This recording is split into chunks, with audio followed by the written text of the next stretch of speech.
Pemirsa, satu persatu pengacara top turun gunung menyoroti kasus pembunuhan Vina. Ketua Umum Peradi Oto Hasibuan menilai ada kejanggalan di dalam kasus pembunuhan Vina. Sementara pengacara kondang Hotman Paris Hutapea mendorong dibentuknya tim pencari fakta. Menurut Hotman, peranan dari 2 DPO yang hilang sebenarnya tercatat di dalam putusan hakim tahun 2016. Hotman Paris juga mengajak Oto Hasibuan maupun Yusril Iza Mahendra pemirsa untuk ikut menjadi pengacara keluarga Vina. Untuk membahasnya, telah bergabung bersama kami kuasa hukum dari Peradi untuk keluarga terpidana kasus Vina, yaitu ada Mas Nikolai Aprilindo, kemudian kuasa hukum keluarga Vina dari tim pengacara Hotman Paris 911, Bapak atau Mas Raden Reza, dan juga telah bergabung bersama kami Kabar Eskrim Polri tahun 2009 hingga 2011 Komjen Pol Purnawirawan Ito Sumardi.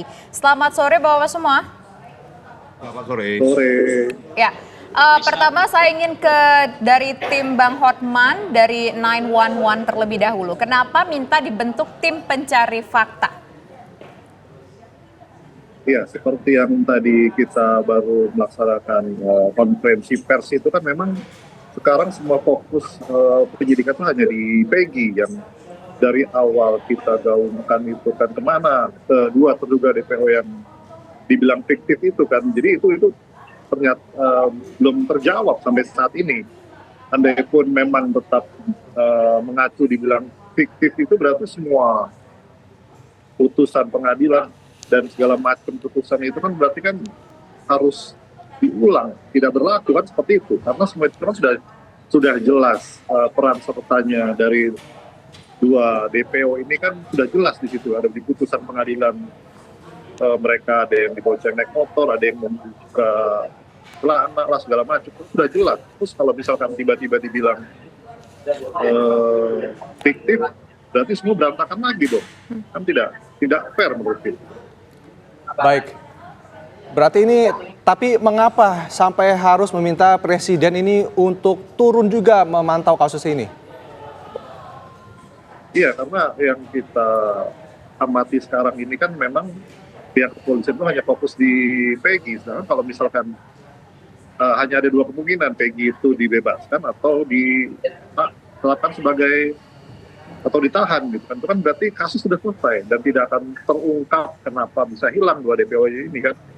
Jadi kita memang berharap untuk pihak yang netral melalui Presiden Joko Widodo itu membentuk tim pencari fakta yang dari ahli hukum pidana, profesor dari universitas bisa ikut memecahkan misteri dari kasus ini. Oke, Bang Raden Reza, secara detail itu kan sudah ada di BAP dan juga dalam persidangan di tahun 2016 lalu apa peran 2 DPO ini yang kemudian tiba-tiba dinyatakan hilang. Anda sendiri bisa menjelaskan tidak, dapat informasi tidak? Secara detailnya apa sih peranan dari 2 DPO yang hilang ini yang tertulis dalam dokumen yang ada? Iya, saya sih sekarang tidak membawa salinan putusan, tapi yang saya ingat itu kan peran dari 2 terduga DPO yang dihilangkan itu kan di antaranya mereka itu kan yang membonceng Vina sampai ke flyover, dan sebelum itu salah satunya yang namanya Andi kalau tidak salah itu kan yang awal membuka celana dari almarhumah Vina untuk melakukan pemerkosaan di awal.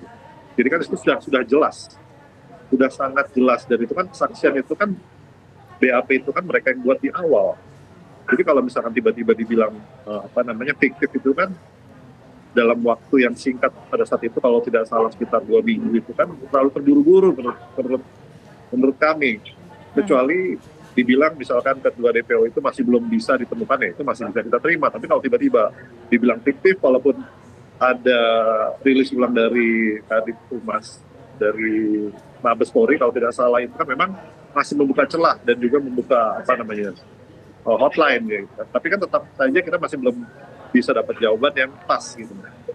Baik, selanjutnya kita ke Mas Nikolai Aprilindo. Mas Nikolai, kemarin juga tim Oto menilai ada kejanggalan. Ini sebenarnya bisa dijelaskan apa saja yang dianggap janggal dalam kasus ini, Mas Nikolai?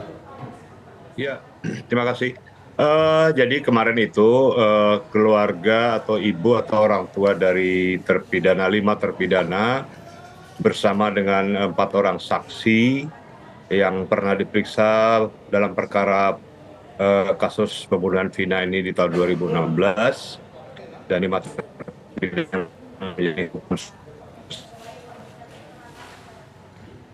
Halo? Pradi Ya. dan meminta pendampingan maupun bantuan hukum dari Pradi.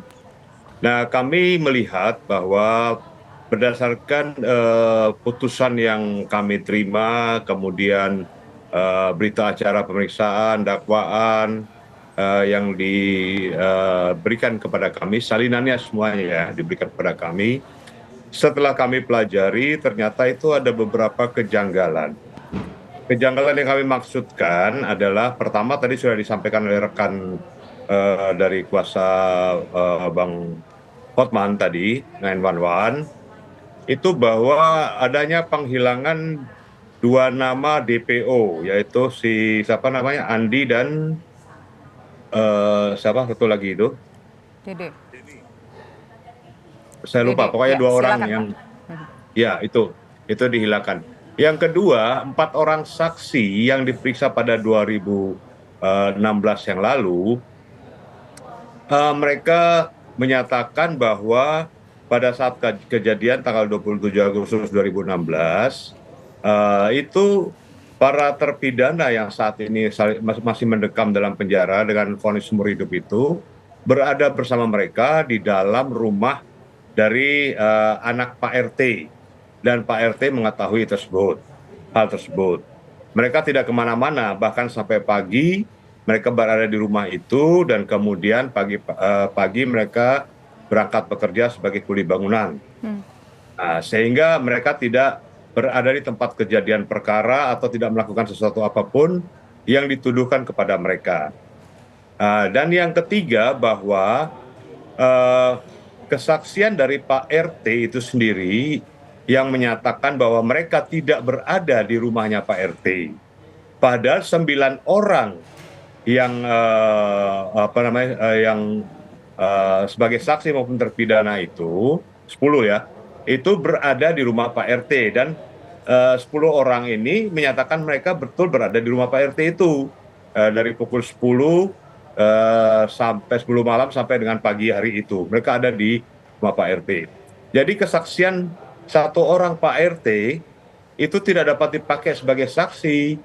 Artinya satu saksi bukan saksi untuk memberatkan beberapa terpidana atau 5 terpidana tersebut. Itu yang pertama, yang kedua ya. Dan yang kami pelajari juga bahwa di dalam dakwaan itu menyatakan terjadi pembunuhan menggunakan alat berupa samurai, kemudian terjadi pemerkosaan.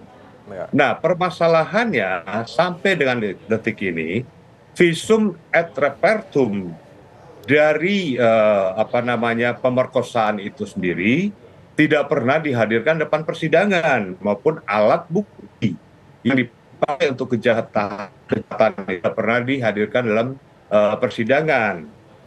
Dan di sini kita melihat bahwa dari visum itu sendiri maupun pemeriksaan mayat itu tidak ditemukan luka tusuk. Kalau menggunakan samurai berarti luka tusuknya dalam, itu pasti. Kalau terjadi pemerkosaan berarti itu ada sperma baik yang tersisa dalam vagina ataupun yang melekat di sekitar vagina itu. Sehingga dari sperma itu bisa diteliti berdasarkan scientific crime investigation dibawa ke lab krim, itu bisa diteliti itu siapa dan siapa pelaku dari pemerkosaan itu. Sehingga kejanggalan-kejanggalan ini pun menjadi tanda tanya bagi kami, kenapa sampai hakim berani memutuskan perkara ini dengan pidana berat berupa seumur hidup, sedangkan saksi maupun bukti yang dihadirkan itu minim sekali. Oke, baik, kita tampung dulu poinnya di situ, Pak Nikolai. Oke. Kita tampung di poinnya di situ dulu. Ada kejanggalan-kejanggalan dan ini terkesan unfair karena vonisnya begitu berat sekali. Tampaknya ada kejanggalan dari awal sampai dengan kasus ini divonis.